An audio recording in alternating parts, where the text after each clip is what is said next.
اللهم رب هذه الدعوة التامة والصلاة القائمة محمدا الوسيلة والفضيلة والمقام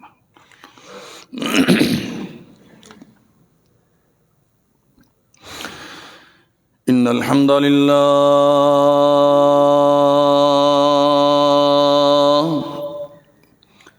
الحمد لله نحمده ونستعينه ونستغفره ونعوذ بالله من شرور أنفسنا ومن سيئات أعمالنا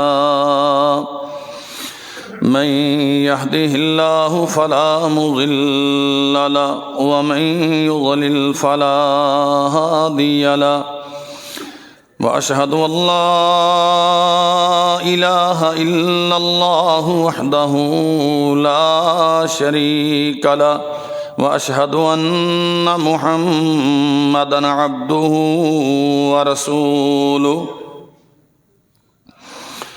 يا أيها الذين آمنوا اتقوا الله حق تقاته ولا تموتن إلا وأنتم مسلمون يا أيها الناس اتقوا ربكم الذي خلقكم من نفس واحدة وخلق منها زوجها وبث منهما رجالا كثيرا ونساء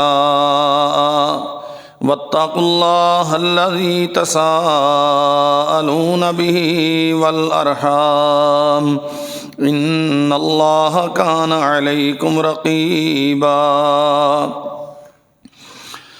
يا أيها الذين آمنوا اتقوا الله وقولوا قولا سديدا يصلح لكم أعمالكم ويغفر لكم ذنوبكم ومن يطع الله ورسوله فقد فاز فوزا عظيما أما بعد فإن خير الحديث كتاب الله فخير الهدي هدي محمد صلى الله عليه وسلم وشر الأمور محدثاتها وكل محدثة بدعة وكل بدعة ضلالة وكل ضلالة في النار اللهم صل على محمد وعلى آل محمد كما صليت على إبراهيم وعلى آل إبراهيم إنك حميد مجيد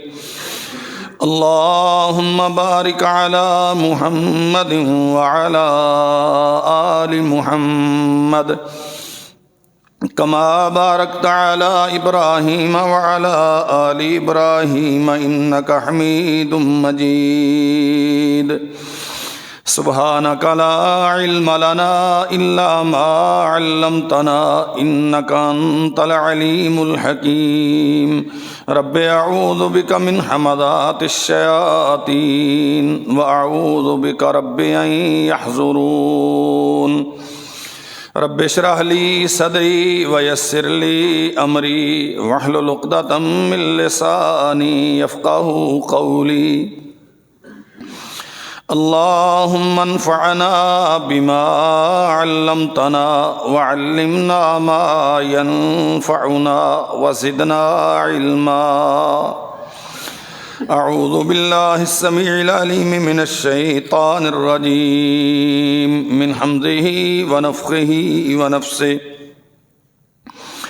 الرجال قوامون على النساء بما فضل الله بعضهم على بعض وبما أنفقوا من أموالهم فالصالحات قانتات حافظات للغيب بما حفظ الله واللاتي تخافون نشوزهن فعظوهن في المضاجع واضربوهن فإن أطعنكم فلا تبتغوا عليهن سبيلا ان اللہ کان علیا کبیرا۔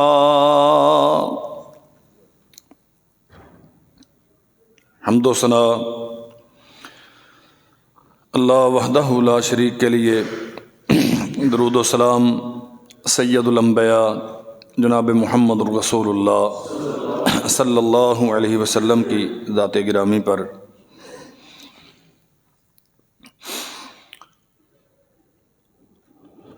اللہ ذو الجلال والاکرام نے میاں بیوی کو ایک دوسرے کے لیے اطمینان اور سکون کا باعث قرار دیا ہے۔ زندگی کی گاڑی تبھی چلتی ہے جب یہ دونوں فریق باہم مشورے کے ساتھ ایک دوسرے پہ اعتماد کرتے ہوئے اثار اور قربانی کے جذبے کے ساتھ پورے احترام اور عقیدت کے جذبات سے لبریز ہو کے یہ سلسلہ قائم رکھیں تو گھر امن کا، اطمینان کا، خوشی کا مرکز ہوتے ہیں۔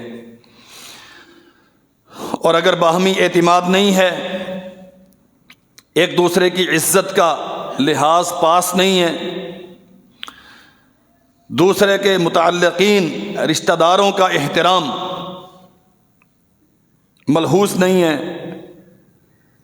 تو پھر گھر گویا ایک مصیبت کدا ہوتا ہے۔ ہم گزشتہ خطبات میں صراحت کے ساتھ یہ بات بیان کر چکے ہیں، خامد ذمہ دار ہے اپنے گھر کو چلانے کا۔ معاشی اعتبار سے بھی اللہ ذو الجلال والاکرام نے خاندان کا کفیل مرد کو بنایا ہے، اپنی فیملی کو لیڈ بھی وہی کرے گا۔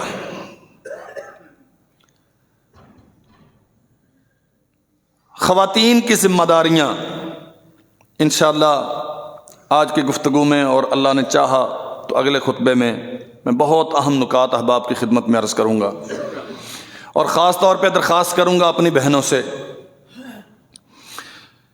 بہت زیادہ مصیبت میں ہیں آج کی خواتین، بہت پریشان ہیں، شادی سے پہلے اچھے رشتے نہیں ملتے، اور جن سے شادیاں کی جاتی ہیں پھر وہ اچھے شوہر اور اچھے سسرالی ثابت نہیں ہوتے۔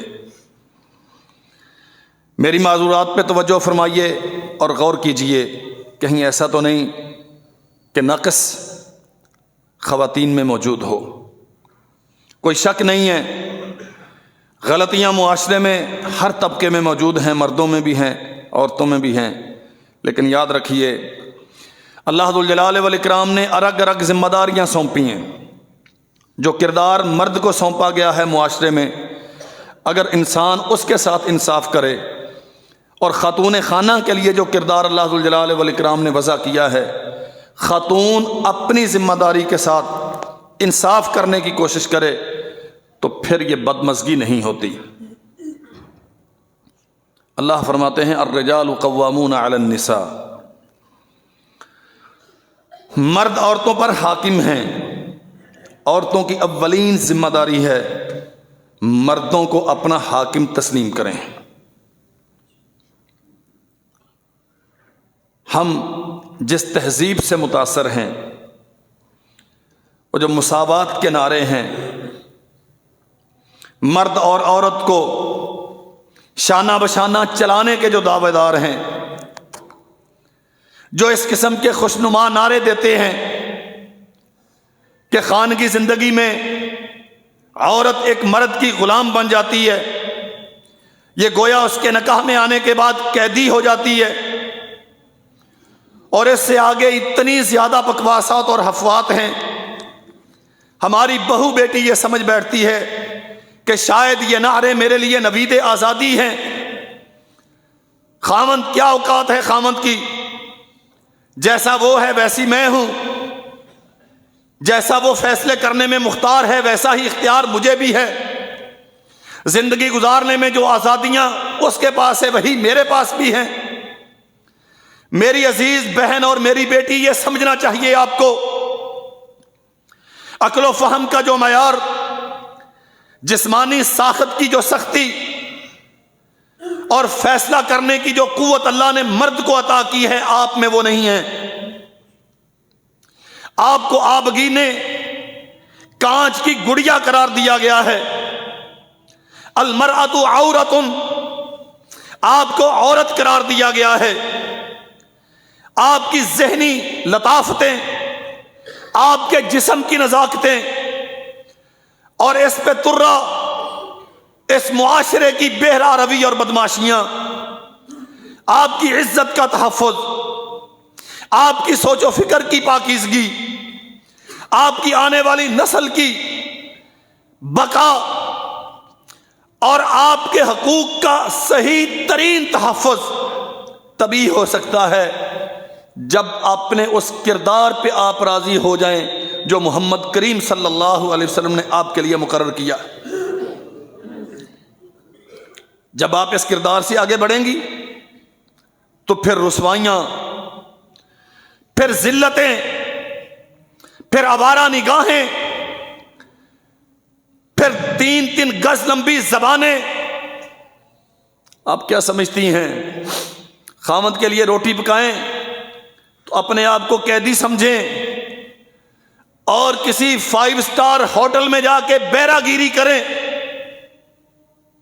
یہاں گھر میں ایک کی نوکری کرتی تھی، وہ جو تیرا خامد ہے، ایک خاندان کے لیے پکاتی تھی، وہ جو تیرے خامد کے ماں باپ ہیں یا تیری اپنے وطن سے پیدا کردہ اولاد ہے، تو ان 6 افراد کے کھانے کا اہتمام کرتی تھی، تو تجھے یہ شیطان نے سمجھا دیا کہ تو ان کی نوکر لگی ہوئی ہے، اور آج جس فیکٹری میں 36 مردوں کی بری نگاہوں کے حصار میں تو کام کرتی ہے، یہ کیا ہو رہا ہے؟ گھر میں ایک مرد کو فیس کرنا، تو نے اسے اپنے لیے غلامی کی زنجیریں سمجھا، اور کسی آفس میں ریسیپشن پہ بیٹھ کے آنے والے 400 مردوں کو تو مسکرا مسکرا کے جو ویلکم کہتی ہے، انہیں گائیڈ کرتی ہے اور ان کی بری نگاہوں کا مرکز بنتی ہے۔ یہ کیا ہے؟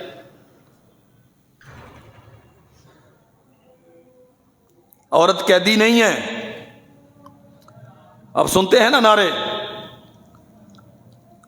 دودھ خود گرم کر لو، تیرے لیے مجھ سے چائے نہیں بنائی جاتی، میں استری چلانے کے لیے یہاں نہیں آئی۔ بالکل ٹھیک ہے، تو کیا کرنے آئی ہے؟ بس ہوسٹس بن کے وہ جو 60 مرد بیٹھے ہوئے ہیں اس گاڑی میں، سب کو سروس دینے کے لیے تجھے پیدا کیا گیا؟ کم از کم یہ تو دیکھیں نا، جن نعروں کے تتبع میں آپ گھر سے نکلی ہیں، وہ نعرے آپ کو لے کے کہاں گئے ہیں؟ عورت کیا کر رہی ہے؟ آفس وومن کے طور پہ کام کرے گی، کسی ہوٹل کی ریسیپشن پہ بیٹھے گی، آفس میں یہ باس کی پرسنل سیکرٹری ہے، تو اپنے خامد کی پرسنل بیوی بن کے اس پہ قناعت نہ کی تو نے، اور اب ایک اجنبی مرد جس کے ساتھ کھلے چہرے کے ساتھ ہم کلام ہونا تیرے لیے شریعت نے حرام رکھا ہے، تو اس کی پرسنل سیکرٹری۔ تو اپنے خامد کے کپڑے استری کرتی تھی تو تجھے قید کا احساس ہوتا تھا، اب کس کس کے کپڑے استری کرتی ہے اور کہاں کس کس کے جوتے صاف کرتی ہے، تجھے اپنی انا کا، اپنی غیرت کا کوئی احساس ہے؟ سب سے پہلی بات، الرجال قوامون علی النساء، مردوں کی ذمہ داری ہے کمائی کریں، مردوں کی ذمہ داری ہے دفتروں کی خاک چھانیں، خامدوں کی ذمہ داری ہے زمانے کے سرد و گرم کو فیس کریں اور معروف طریقے پر ضروریات زندگی اپنی اہلیہ کو، اپنے متعلقین کو، اپنے زیر کفالت لوگوں کو فراہم کریں۔ عورت کی ذمہ داری کیا ہے؟ اگر تو اچھا پرسکون اطمینان بخش گھر چاہتی ہے تو اولین ذمہ داری ہے اپنے نصیب پہ راضی رہے۔ للنساء نصیب مما اکتسبنا، کچھ عورتوں نے رسول کریم صلی اللہ علیہ وسلم کے پاس آ کے نیکیوں کے تناظر میں یہ سوال کیا، اللہ کے نبی مرد ہیں، جہاد پہ جاتے ہیں اور مجاہدین کے لیے جتنی بشارتیں ہیں وہ ساری ان کے مقدر میں لکھی جاتی ہیں، ہمارا کیا قصور ہے یہ فضیلتیں ہمیں کیوں نہیں ملتی؟ اللہ نے آسمان سے قرآن اتارا، وَلَا تَتَمَنَّوْا مَا فَضَّلَ اللَّهُ بِهِ بَعْضَكُمْ عَلَى بَعْضٍ۔ یہ تو فرق مراتب ہے نا، کہ عورت ماتحت ہے، مرد حاکم ہے، عورت نازک ہے، مرد سخت کوش ہے۔ یہ فرق اللہ نے پیدا کیے ہیں۔ جو مقام و مرتبہ مرد کو دیا گیا ہے، عورتوں سے کہا گیا ہے اس کی طمع اور لالچ مت کرو۔ لِلرِّجَالِ نَصِیبٌ مِّمَّا اکْتَسَبُوا، مردوں کے لیے وہ ہے جو کردار انہیں سونپا گیا ہے، وَلِلنِّسَاءِ نَصِیبٌ مِّمَّا اکْتَسَبْنَا، اور عورتوں کی ذمہ داریاں وہ ہیں جو اللہ نے انہیں سونپی۔ عورت چاہے کہ میں معاشرے کو لیڈ کروں گی، عورت چاہے کہ میں خاندان کی گارجین بن کے رہوں گی، عورت چاہے کہ یہ معاشرہ میرے ماتحت ہو کے چلے۔ یاد رکھو، اگر عورت مرد کی حاکمیت کو تسلیم نہیں کرتی، اپنے آپ کو مرد پہ حاکم بناتی ہے یا مرد کے برابر کھڑا ہونے کی کوشش کرتی ہے، یہ پہلا سبب ہے بگاڑ کا۔ نبی کریم صلی اللہ علیہ وسلم نے فرمایا لن یفلح قوم ولوا امرهم امرأۃ، وہ گھر کبھی درست نہیں رہ سکتا، وہ قوم کبھی کامیاب نہیں ہو سکتی، اس کمیونٹی کے معاملات کبھی سالو نہیں ہو سکتے جن کی کمانڈ کسی خاتون کے ہاتھ میں ہو۔ وہ بیچارہ بے بس ہے، فیصلہ نہیں کر سکتا۔ بچے کون سے اسکول میں داخل کروانے، وہ فیصلہ کرنے سے قاصر ہے۔ کہاں جانا ہے کہاں نہیں جانا، وہ مجبور محض ہے، اور فیصلے سارے وزارت داخلہ کی طرف سے ہوتے ہیں۔ سرور کونین صلی اللہ علیہ وسلم نے فرمایا لن یفلح قوم، جس گھر کے فیصلے خاتون کرتی ہے وہ گھر کبھی پرسکون نہیں ہوتا۔ الرجال قوامون علی النساء، آپ کی اولین ذمہ داری ہے اپنے مرد کو اپنا گارجین، نگران، لیڈر، حاکم تسلیم کریں۔ اطاعت کیوں نہیں ہوتی؟ بغاوتیں کیوں جنم لیتی ہیں؟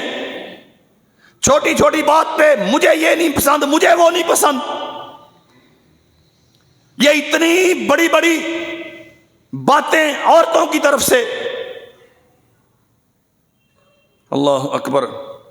سرور کونین صلی اللہ علیہ وسلم نے فرمایا حق الزوج علی زوجتہ، مرد کا خامد پر حق ہے، خامد کا بیوی پر حق ہے۔ اگر اس کے جسم پہ زخم لگے اور اس میں سے گندگی پیپ نکل رہی ہو، خامد کا حق ہے کہ بیوی اس کی خدمت کرے، حتیٰ کہ اپنی زبان سے وہ گندگی چاٹے تو پھر بھی بیوی خامد کا حق ادا نہیں کر سکتی۔ ہمارے گھروں میں جھگڑے صرف اس بات پہ ہوتے ہیں کہ لباس میری مرضی کا نہیں آیا، میں نے یہ جوتے نہیں پہننے تھے، میرا فلاں چیز لینے کو جی چاہ رہا تھا۔ اور میری بہنوں یاد رکھو اچھی طرح بات، یہ جن باتوں پہ آپ جھگڑے کھڑے کرتی ہیں، جنہیں بہانہ بنا کے آپ جنگ و جدال کا ماحول اور طلاق کے مطالبے کرتی ہیں، وہاں جانا تھا، وہ بیچارہ پھنس گیا، وقت پہ آ نہیں سکا، احتجاج ہو گیا اور 10 دن گھر میں کھانا نہیں پکا۔ اللہ ذوالجلال والاکرام نے تجھے اس لیے نہیں پیدا کیا، تجھے ماتحت بنایا ہے مرد کے، اپنے فیصلوں کا اختیار اپنے مرد کے ہاتھ میں دے اور اسے پورے اعتماد کے ساتھ فیصلے کرنے دے۔ اگر کہیں وہ الجھتا ہے تو پھر اس کی معاونت کر، خیر میں بھلائی میں اس کے ساتھ تعاون کر، اچھے انداز سے اس کی رہنمائی کر، اسے مشورہ دے، تیرا گھر امن کا گہوارہ بنے گا، محبت کا مرکز بنے گا۔ اگر بات بات پہ تو احتجاج کرتی رہی، پروٹیسٹ کرتی رہی، تو پھر ذلت اور طلاق کا داغ لکھا پڑا تیرے لیے۔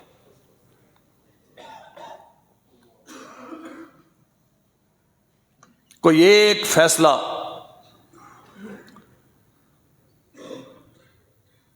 مرد ذمہ دار ہے اپنی گھر والی سے مشاورت کا، میں یہ باتیں عرض کر چکا ہوں، لیکن فیصلہ ہوتا مرد کی طرف سے۔ نبی کریم صلی اللہ علیہ وسلم نے فرمایا والذی نفس محمد بیدہ لا تؤدی المرأة حق ربها حتی تؤدی حق زوجها، اللہ کے نبی نے قسم اٹھا کے فرمایا وہ عورت اپنے رب کا حق ادا نہیں کر سکتی جب تک اپنے شوہر کا حق ادا نہ کرے۔ رب تیرا خالق ہے، اس نے تجھے وجود بخشا ہے، اس کے حق ادا کرنا ہماری ذمہ داری ہے۔ ہمیں پیدا اسی لیے کیا گیا ہے کہ اس کے حقوق کی پاسداری کریں، لیکن رسول کریم صلی اللہ علیہ وسلم نے خاوند کے حق کو اللہ کے حق کے ساتھ لازم و ملزوم قرار دے دیا۔ عورتوں کے لیے لازم ہے اپنے شوہروں کے حقوق پہچانے اور ان کی ادائیگی کے لیے کمر بستہ ہوں۔ کتنے حقوق ہیں، بڑا معروف واقعہ ہے، اگرچہ سنن ترمذی کی سند میں تھوڑا کلام ہے۔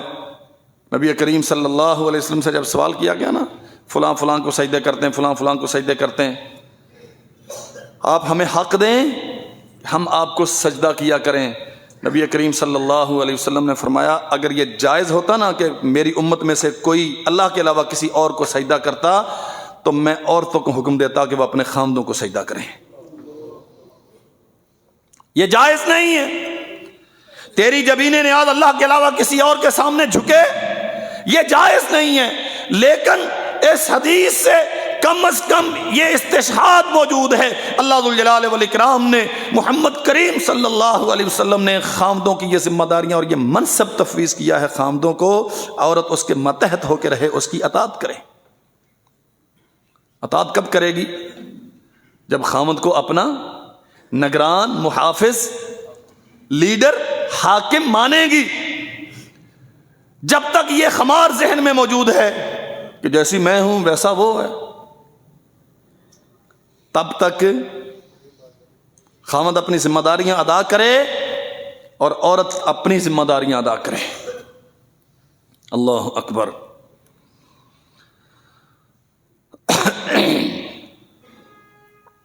رسول کریم صلی اللہ علیہ وسلم نے فرمایا تمہارے لیے ضروری ہے کہ تم اپنی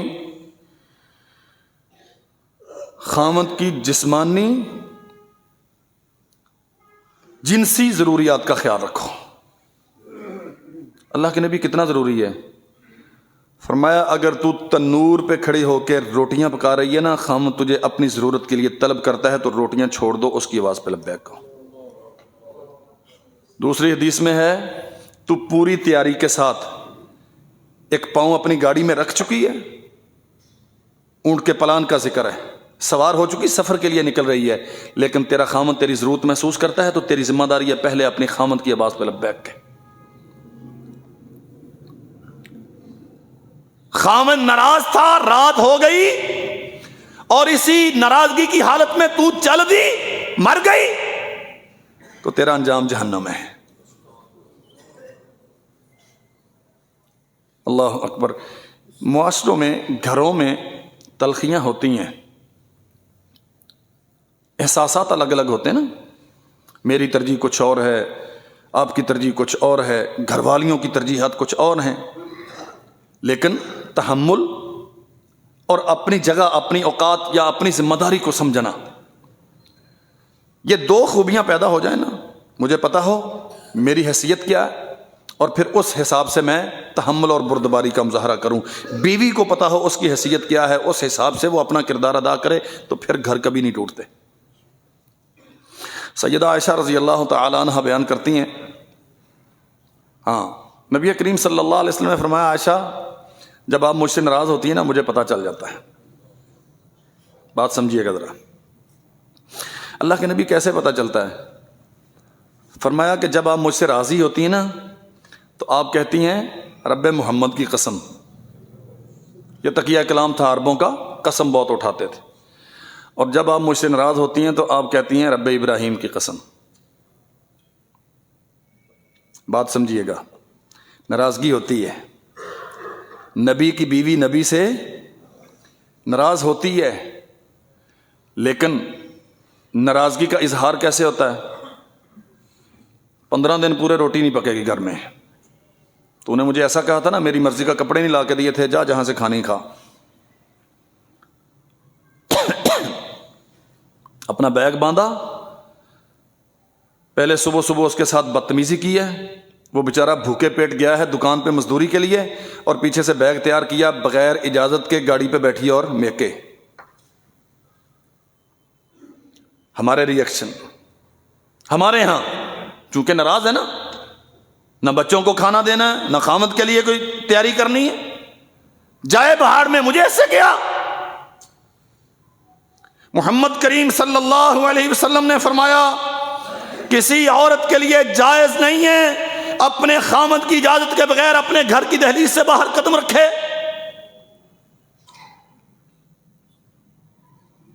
حضور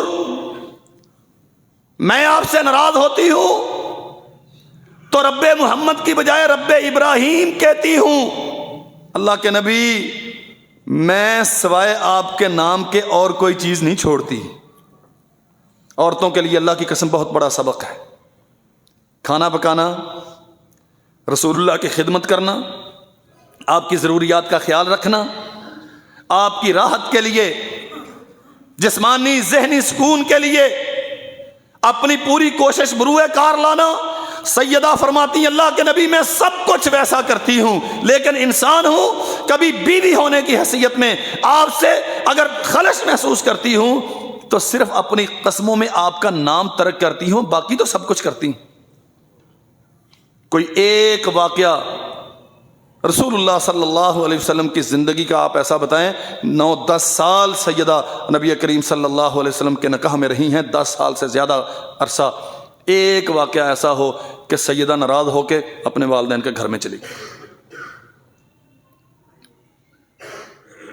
ہمارے خاندان پورے میں ڈھونڈ کے دیکھ لیں، شاید کوئی ایسی خاتون ہو جو ابتدائی 3-4 سال ہر 15 دن کے بعد ناراض ہو کے والدین کے پاس نہیں جاتی. کس بات پہ جاتی ہیں؟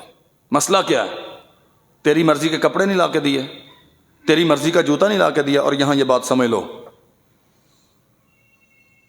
یہ جو مرضی ہے نا، میں فلاں چاہتی تھی، میں فلاں چاہتی تھی، میں فلاں چاہتی تھی، میں اپنی بہنوں سے درخواست کروں گا، اپنے بھائیوں بزرگوں سے درخواست کروں گا.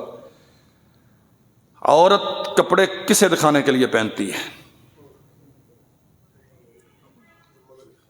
اس کے زیب و زینت، اس کا حسن و جمال، اس کی جسمانی آرائش، خوبصورتی، اس کا حق کس کے پاس ہے؟ بھئی وہ جیسے تجھے لا کے دیتا ہے تو اس پہ راضی رہ. اور یاد رکھ، میں پوری ذمہ داری کے ساتھ کہتا ہوں، اگر کوئی میری بہن بیٹی اس نیت سے کپڑے پہنتی ہے لوگ میری تعریف کریں، فلاں تقریب میں جانا ہے، لوگ نگاہیں اٹھا اٹھا کے دیکھیں، محمد کریم صلی اللہ علیہ وسلم نے فرمایا فَهِيَ زَانِيَةٌ، یہ زانیہ ہونے کی علامت. تو نے جس کے لیے بناؤ سنگار کرنا تھا اس کا تجھے پاس نہیں ہے، اس کی ضرورتوں کا تجھے احساس نہیں ہے. ساتھی ہم سے سوال کرتے ہیں عدت کے احکام کیا ہیں، اور میں اکثر سوچتا ہوں کہ ہماری بیویاں تو عدت میں ہی رہتی ہیں، خامد کی زندگی میں بھی وہ عدت میں ہی ہوتی ہیں.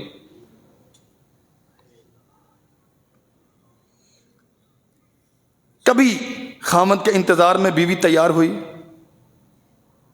کبھی اس نے اس بات کا خیال رکھا کہ وہ سارا دن باہر سے کھپ کے آئے گا تھکا ہوا، میں خندہ پیشانی کے ساتھ، کھلے چہرے کے ساتھ، اچھا لباس پہن کے، میک اپ کر کے، جو شریعت نے اسے جس کا حق دیا ہے، اپنے خامد کو دہلیز پہ جا کے ویلکم کہوں؟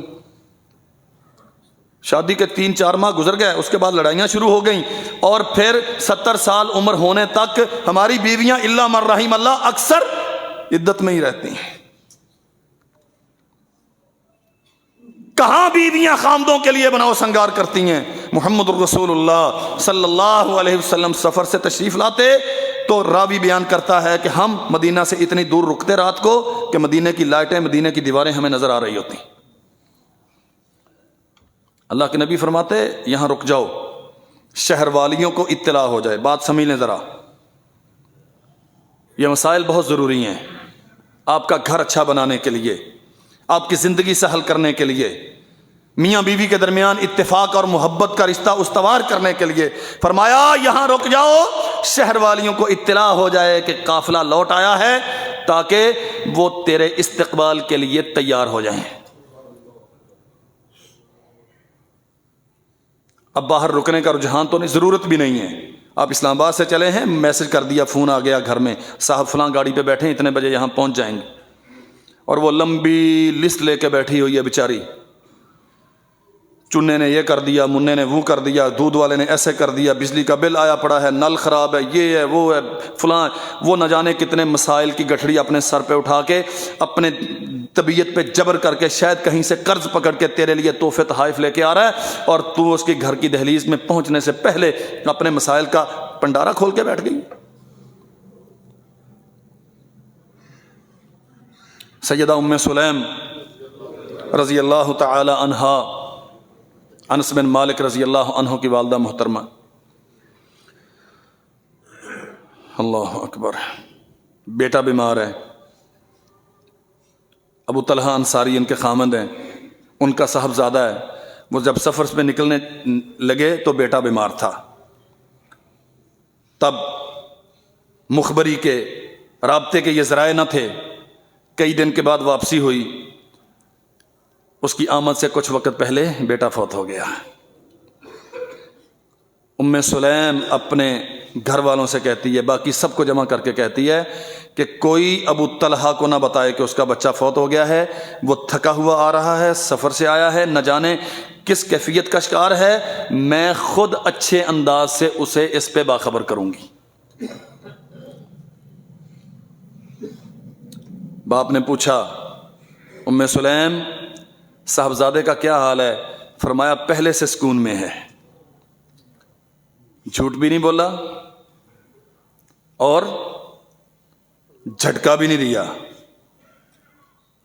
مسائل کا پہاڑ اٹھا کے بھی نہیں رکھا، پہلے سے سکون میں ہے۔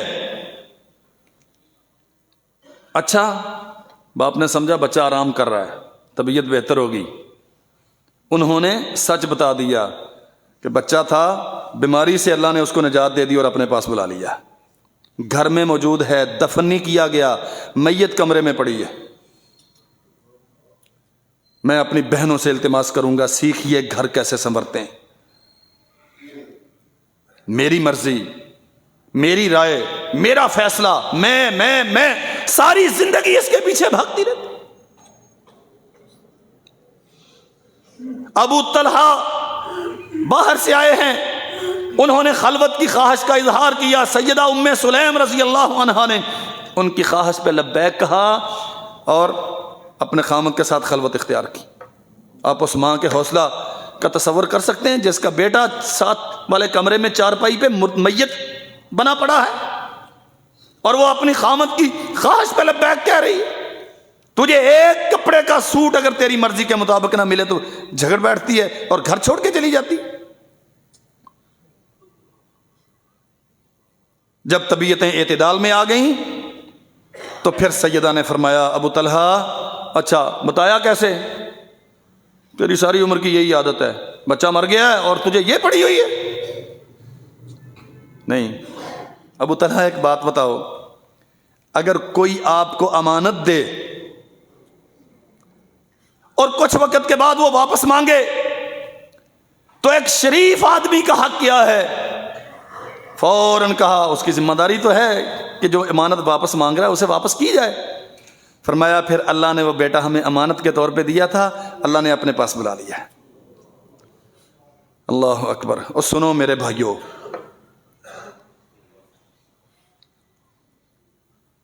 نبی کریم صلی اللہ علیہ وسلم کی خدمت میں ابو طلحہ صبح جا کے حاضر ہوئے، اللہ کے نبی رات یوں ہوا ہے۔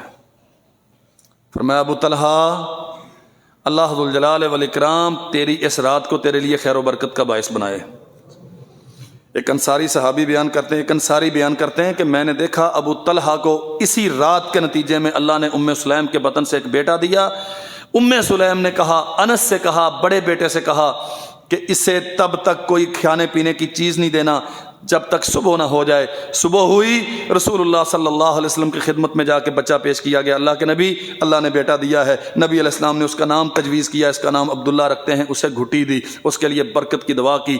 انصاری بیان کرتا ہے میں نے دیکھا اللہ نے ابو طلحہ کے اس بیٹے عبداللہ کو 9 بیٹے دیے، 9 ہی قرآن مجید کے عالم تھے۔ یہ صبر و حوصلہ، خاوند کی خواہشات کا احترام کرنا، اس کی اطاعت کرنا۔ محمد الرسول اللہ صلی اللہ علیہ وسلم نے فرمایا لا یحل للمرأة ان تصوم وزوجها شاہد۔ عبادت، بات سمجھیے گا ذرا، اپنی مرضی کے رشتہ داریاں پالنا، اپنی مرضی کے فیصلے کرنا۔ میں نوکری کرنا چاہتی ہوں، میں تو نہیں چھوڑ سکتی، میں نے فلاں جگہ پہ جانا ہے، تیری وجہ سے میں اپنے دوست چھوڑ دوں، تیری وجہ سے اپنے تعلقات منقطع کر لوں۔ خاوند کے لیے یہ جائز نہیں ہے کہ اسے غیر شرعی احکامات پہ پابند کرے، لیکن اگر کسی مصلحت کی بنا پر خاوند کچھ بات کہتا ہے تو عورت کی ذمہ داری ہے اس کی اطاعت کرنا۔ رسول کریم صلی اللہ علیہ وسلم نے فرمایا بندگی، عبادت، روزہ، جانتے ہو روزے کا ثواب کتنا؟ اللہ کے نبی نے فرمایا جو اللہ کی رضا کے لیے 1 دن کا روزہ رکھتا ہے اللہ اسے جہنم سے 70 سال دور کر دیتا۔ 1 دن کا روزہ۔ فرمایا بیوی کے لیے جائز نہیں ہے کہ نفلی روزہ رکھے خاوند کی اجازت کے بغیر، جبکہ اس کا خاوند اس کے گھر میں موجود ہو۔ نوکری پہ گیا ہے، اسے معلوم ہے کہ آج اس نے نہیں آنا گھر میں تو وہ آزاد ہے، لیکن خاوند گھر میں، اس کی اجازت کے بغیر نفلی روزہ رکھنا جائز۔ اللہ اکبر۔ اور بیوی کے لیے جائز نہیں ہے کہ جسے خاوند ناپسند کرتا ہے اسے گھر میں آنے کی اجازت دے۔ اللہ اکبر۔ سیدنا صفوان بن معطل رضی اللہ عنہ کی اہلیہ نے شکایت کی نبی کریم صلی اللہ علیہ وسلم سے آ کے، اللہ کے نبی یہ مجھے مارتا ہے۔ کیوں مارتا ہے؟ عرض کیا نماز پڑھنے پر مارتا ہے۔ بات سمجھ لیجئے گا اچھی طرح، حضور یہ مجھے نماز پڑھنے پر مارتا ہے، یہ مجھے روزہ رکھنے پر مارتا ہے۔ نبی کریم صلی اللہ علیہ وسلم نے صفوان بن معطل کو بلا لیا، صفوان تیری بیوی تیری شکایت کرتی ہے کہ تو اسے نماز پڑھنے پر مارتا ہے، روزہ رکھنے پر مارتا ہے۔ اللہ کے نبی بات تو ٹھیک ہے، بات ایسے ہی ہے، میں اسے نماز پڑھنے پر بھی مارتا ہوں، روزہ رکھنے پر بھی مارتا ہوں، لیکن حقیقت یہ نہیں ہے جو نظر آتی۔ حضور میں اسے کہتا ہوں کہ ایک سورت پڑھنے سے نماز ہو جاتی ہے، اتنی لمبی شروع کر دیتی ہے، مجھے ضرورتیں ہوتی ہیں، میں نے سامان تیار کرنا ہے، گھر سے باہر نکلنا ہے، ناشتہ چاہیے ہوتا ہے، اور بے شمار مسائل ہوتے ہیں، تو ذرا مختصر پڑھ لیا کر۔ حضور یہ ایک سورت ختم کرتی ہے، دوسری، پھر اس کے بعد اگلی، اور اس کی نماز ہی ختم نہیں ہوتی۔ گھر کیسے ٹوٹتے ہیں؟ معمولی باتوں پہ ضد اختیار کرنا۔ اب نماز پڑھتی ہے نا، نماز پڑھنا گناہ؟ ہاں، لیکن رسول کریم صلی اللہ علیہ وسلم امامت کروا رہے ہیں، ایسے صحیح مسلم میں واقعہ میرے ذہن میں آ گیا، اللہ کے نبی امامت کروا رہے ہیں اور بچے کے رونے کی آواز آئی، سرور کونین نے نماز مختصر کر دی اور فرمایا کہ اس ماں کے دل پہ ہاتھ پڑتا ہوگا جس کا بچہ رو رہا تھا، اس لیے مختصر کر دی۔ بچے انتظار میں ہیں کہ مما فارغ ہو کے ہمیں ناشتہ بنا کے دیں، ہمارا یونیفارم تیار کرے، ہم نے اسکول جانا ہے۔ خاوند انتظار میں ہے کہ میرا ٹفن تیار کرے، میں نے آفس جانا ہے۔ اور یہ اشراق کی نماز شروع کی ہے اور آدھے گھنٹے کی 1 رکعت ہے اور 12 سے پیچھے اس کی بریک نہیں لگنے والی۔ بہت نیک ہے، بڑی پرہیزگار ہے، لیکن خاوند کے حق کی قاتل ہے۔ صفوان کہتے ہیں حضور نماز، واقعی میں نماز سے اسے روکتا ہوں کہ یوں نہ کر، لیکن مسئلہ کیا ہے، ایک سورت ختم کرتی ہے دوسری شروع کر لیتی ہے، اور روزے رکھتی رہتی ہے، اسے احساس ہی نہیں ہوتا کہ اس کا خامند گھر میں، مجھے اس کی ضرورت ہوتی ہے، یہ روزہ رکھتی رہتی ہے۔ محمد الرسول اللہ صلی اللہ علیہ وسلم نے فرمایا، صفوان کی اہلیہ سے، صفوان بن معطل کی بیوی سے، اللہ کی بندی ایک سورت سے بھی نماز ہو جاتی ہے اور خامند کی اجازت کے بغیر نفلی روزہ مت رکھا کر۔ کہاں کھڑے ہم نے مذاق بنایا ہوا ہے ان چیزوں کو۔ سبزی کے پکانے نہ پکانے پر جھگڑا، اور تیرا نبی تیرے گھر کو امن کا گہوارہ بنانے کے لیے تجھے یہ سلیقہ دیتا ہے کہ اگر تیرا خامن چاہتا ہے نا کہ تو آج نفلی روزہ نہ رکھے تو اس کی خواہش کا احترام کر، خامن کی رضا کے بغیر روزہ رکھنے سے تجھے فائدہ نہیں ہوگا۔ تیرا خامن چاہتا ہے کہ نماز مختصر پڑھ، اسے تیری ضرورت ہے تو اس کی اطاعت کر، ایک سورت کے ساتھ نماز ہو جاتی ہے۔ اللہ اکبر۔ تصرف کرنا اموال میں، بات بات پہ میرا کوئی حق نہیں ہے تیرے گھر میں، میرا کوئی حق نہیں ہے تیرے گھر میں، تیرا حق ہے، عزت کے ساتھ وہ تجھے نفقہ سکنا فراہم کرے، تیرا حق ہے جو مہر مقرر کیا ہے وہ ادا کرے، تیرا حق ہے تیری ضروریات کا خیال کرے، تیرا حق ہے تیرے رشتے ناتوں کا احترام کرے، تیرا حق ہے تیری جسمانی، ذہنی، جنسی ضروریات کو پورا کرے، لیکن تیری بھی ذمہ داری ہے۔ فالصالحات قانتات حافظات للغیب بما حفظ اللہ، اللہ فرماتے ہیں اچھی عورتیں وہ ہوتی ہیں جو نیکی کا راستہ اختیار کرتی ہیں، اطاعت کرنے والی ہوتی ہیں، اور جب شوہر موجود نہیں ہوتا تو اس کی عدم موجودگی میں اس کے بستر کی بھی حفاظت کرتی ہیں، اس کے مال کی بھی حفاظت کرتی ہیں۔ اچھا، یہاں ایک مسئلہ یہ بھی ہے، میں نوکرانی بن کے آئی ہوں تیرے گھر میں، تجھے چائے بنا کے دوں، تیرے کپڑے استری کروں، میرے والدین نے مجھے اس لیے بھیجا، میں ان کی بات نہیں کرتا جنہوں نے امریکی تہذیب کا کلمہ پڑھا ہے، میرے مخاطب وہ نہیں ہیں جو ملکہ وکٹوریہ کی پیروی کرتے ہیں، میں انہیں مخاطب کرتا ہوں جو محمد الرسول اللہ کا کلمہ پڑھتے ہیں۔ میری بہن، تو نے نبی کا کلمہ پڑھا اور تو اپنے خامن سے یہ کہتی ہے کہ میں تیری نوکری کے لیے نہیں آئی، میں تیرے کپڑے دھونے کے لیے نہیں آئی، میں تیرے بچوں کی خدمت کے لیے نہیں آئی، میں تیرے گھر کی صفائی کے لیے نہیں آئی، قسم ہے رب ذوالجلال والاکرام کی، تیرے جیسی لاکھوں دلہنیں ہوں سیدہ عائشہ رضی اللہ عنہا کے نقشے پا سے اٹھنے والے خاک کے ایک ذرے کا مقابلہ نہیں کرتی۔ اللہ کی قسم، محمد الرسول اللہ مسجد میں ہیں، دامن کو داغ لگا ہوا ہے، صحابہ کرام نے بتایا اللہ کے نبی آپ کے کمبل پہ داغ لگا ہے، مسجد میں ہیں، وہیں سے کمبل اندر بھجوایا، سیدہ نے دھو کے واپس کیا کہ میرے شوہر کے دامن پہ داغ ہے، یہ عزت کے خلاف ہے۔ اعتکاف بیٹھتے ہیں، سنو، خامد بیچارہ ایک کام کہنے کے بعد دوسرا کہہ دینا تو جواب یہ ملتا ہے کہ خود بھی کچھ کر لیا کرو، مجھے ہی بھگاتے رہتے ہو۔ ہٹ، سرور کونین صلی اللہ علیہ وسلم اعتکاف میں ہیں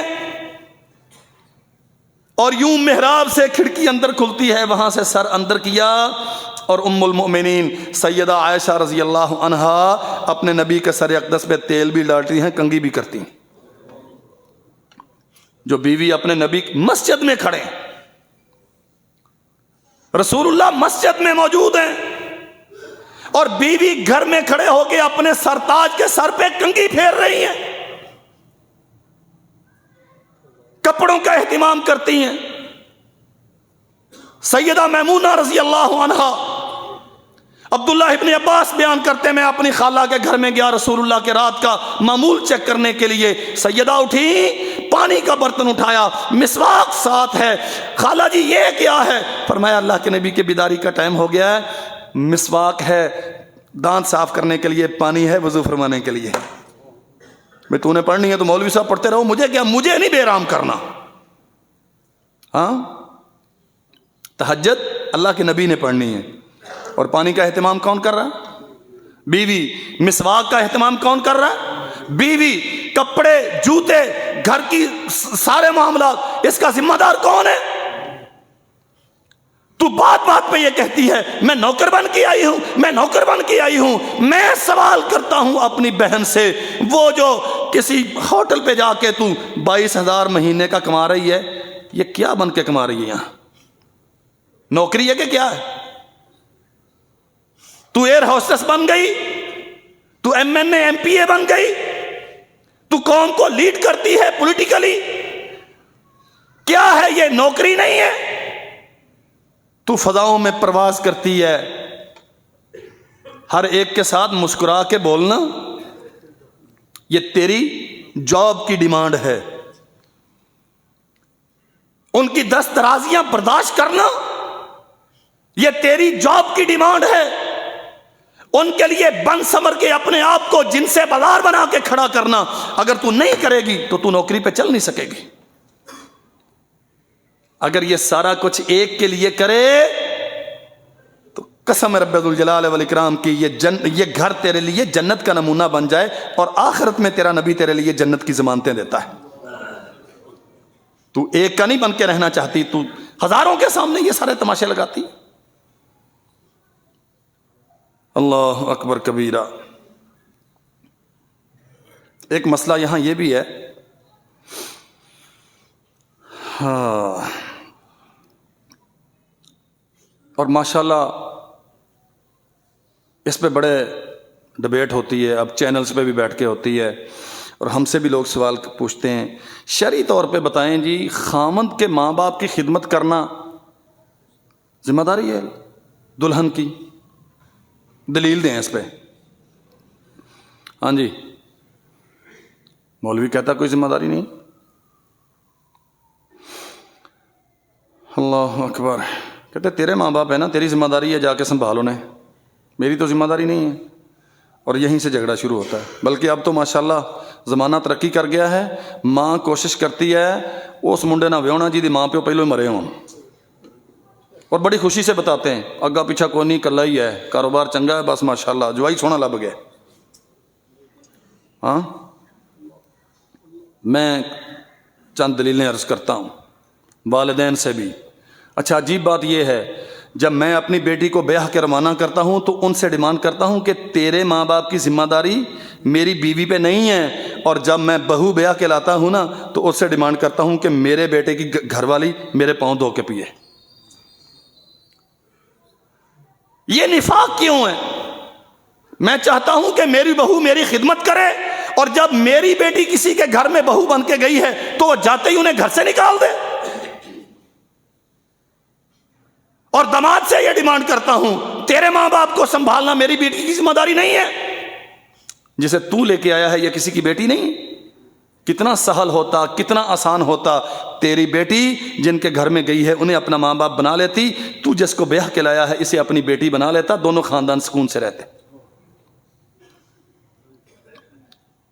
نبی کریم صلی اللہ علیہ وسلم نے فرمایا، ان اللہ یوصیکم بامہاتکم، اللہ تمہیں حکم دیتا ہے اپنی ماؤں کے ساتھ حسن سلوک کا۔ 3 بار فرمایا، ان اللہ یوصیکم بامہاتکم، اللہ حکم دیتا ہے اپنی ماؤں کے ساتھ حسن سلوک کرو۔ بھائی خامد وہ سارا دن تیرے لیے کمائی کرنے کے لیے دھکے کھاتا ہے، اگر اس کی ماں بیمار ہے اسے وقت پہ کھانا دینا، وقت پہ اس کی دوائی کا اہتمام کرنا، اس کے ساتھ بیٹھ کے باتیں کرنا، اس کا دکھ درد شیئر کرنا، اگر تو یہ کرے گی تو الٹیمیٹلی اس کا فائدہ کس کو ہوگا؟ اگر نہیں کرے گی تو وہ کام چھوڑ کے بیٹھ جائے گا گھر میں اپنی ماں کو سنبھالنے کے لیے، تو نقصان کس کا ہوگا؟ اگلی بات سنیے، 3 بار یہ فرمایا اپنی ماؤں کے ساتھ حسن سلوک کرو۔ فرمایا ثم یوصیکم بالاقرب فالاقرب، سب سے اہم ماں ہے، اس کے بعد درجہ بدرجہ جتنے رشتہ دار ہیں ان سب کے ساتھ اللہ حسن سلوک کا حکم دیتا ہے۔ ثم یوصیکم بالاقرب فالاقرب، درجہ بدرجہ، خامد، ہاں میری اپنی ماں، اس کے بعد میری بیوی کی ماں، عورت کے لیے اس کی اپنی ماں ہے، اس کے بعد اس کے خامد کی ماں. فل اقرب، جس قدر تیرے ساتھ قریبی تعلق ہے وہ اسی قدر زیادہ حسن سلوک کا حق رکھتا ہے. تو جس کے گھر میں رہتی ہے، جس نے اپنا بیٹا پال پوس کے تیرے سپرد کر دیا، جو تیرے سرد و گرم کا ذمہ دار ہے، تجھے معاشرے کی تنگیوں ترشیوں سے بچاتا ہے، کیا وہ ماں تیرے حسن سلوک کا حق نہیں رکھتی؟ اور اللہ کے نبی کا فرمان کیا ہے؟ یوسیکم، اللہ تمہیں وصیت کرتا ہے کہ ان رشتوں کے ساتھ حسن سلوک کرو. حسن سلوک کا معنی کیا ہوتا ہے؟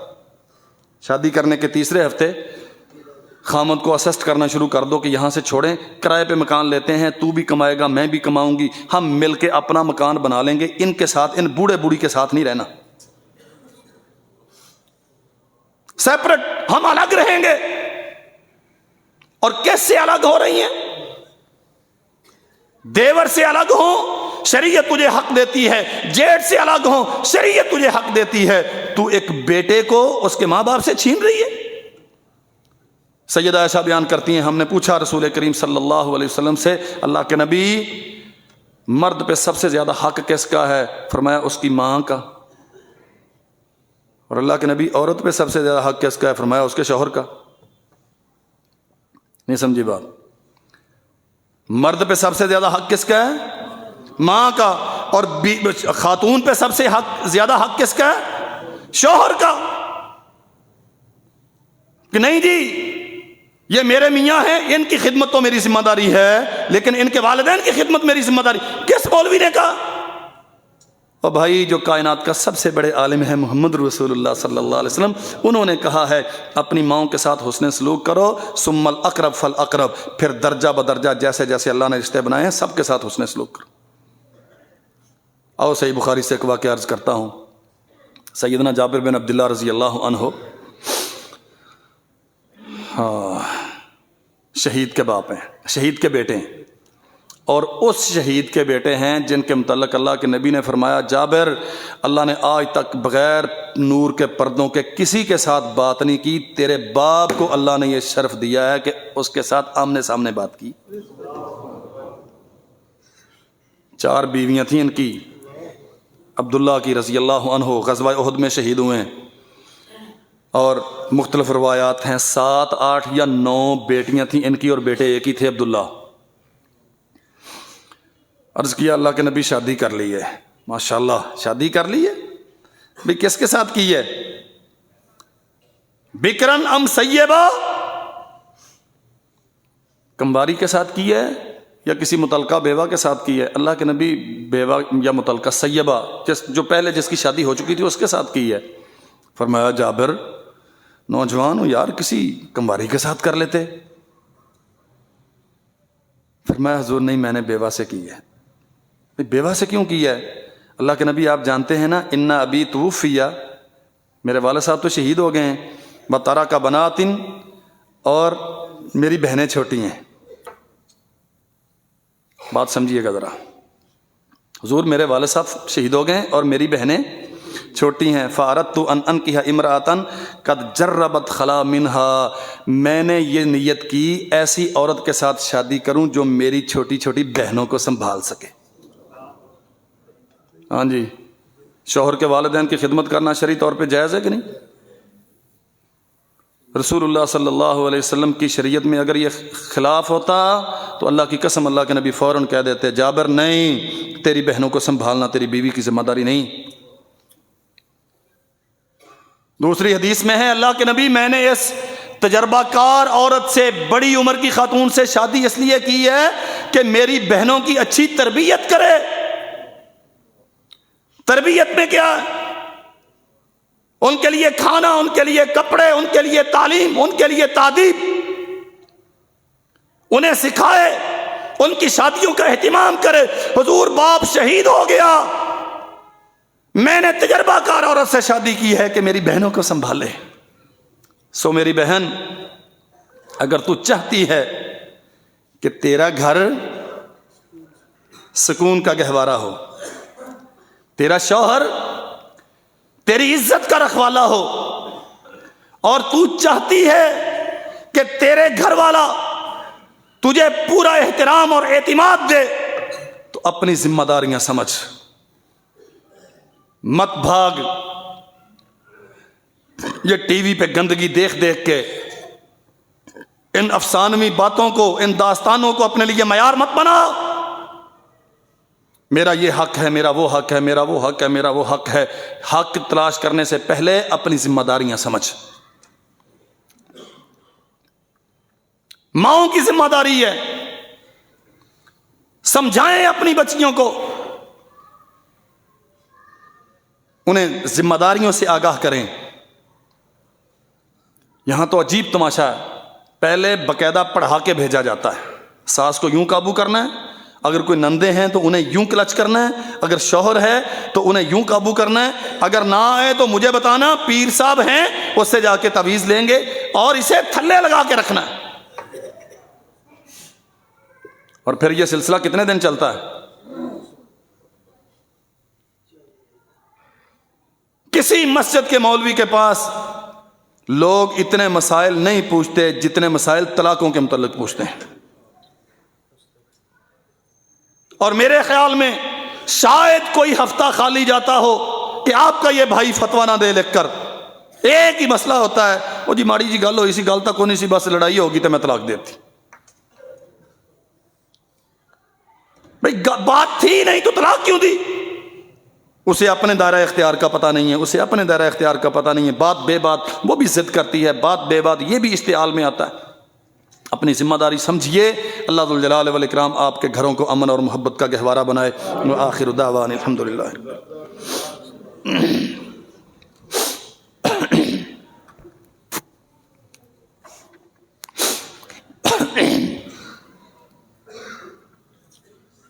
حکیم خالد صاحب، ان کے بڑے بھائی مستری عبدالرزاق شاید کچھ وقت یہاں ادارے میں بھی خدمت کرتے رہے ہیں، وہ فوت ہو گئے۔ 110/12 میں 2:30 بجے ان کی نماز جنازہ ہے۔ ان الحمد للہ نحمده ونستعینه ونستغفره ونعوذ باللہ من شرور انفسنا وسیئات اعمالنا من يهده الله فلا مضل له ومن يضلل فلا هادی له واشهد ان لا الہ الا اللہ وحدہ لا شریک له وان محمدا عبده ورسولہ۔ اللهم صل وسلم على عبدك ونبيك محمد وبارک وسلم وصل علیہ۔ سبحان ربک رب العزة عما یصفون وسلام علی المرسلین والحمد للہ رب العالمین۔